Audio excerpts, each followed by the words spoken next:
Trump పట్టాభిషేకానికి సర్వం సిద్ధమైంది. మరికొన్ని గంటల్లో అమెరికా 47వ అధ్యక్షుడిగా 78 ఏళ్ల డొనాల్డ్ ట్రంప్ ప్రమాణం చేయనున్నారు. దీనికోసం వాషింగ్టన్లో భారీగా ఏర్పాట్లు చేశారు. చలి కారణంగా బహిరంగ ప్రదేశంలో కాకుండా క్యాపిటల్ హిల్లోని రోటుండా ఇండోర్లో కార్యక్రమం నిర్వహిస్తున్నారు. 8 ఏళ్లకు ముందు ట్రంప్ తొలిసారిగా ప్రమాణం చేసినప్పుడు వేల మంది హాజరయ్యారు.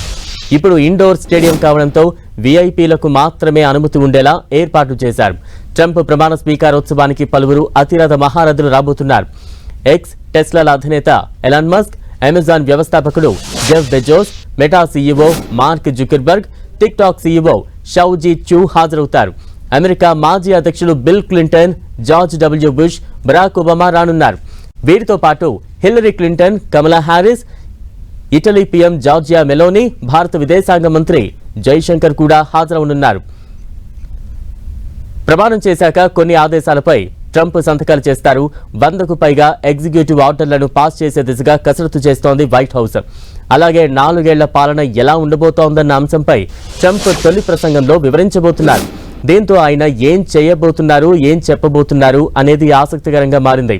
ప్రసంగం తర్వాత యుఎస్ కాంగ్రెస్ లో జరిగే విందులో ట్రంప్ పాల్గొంటారు.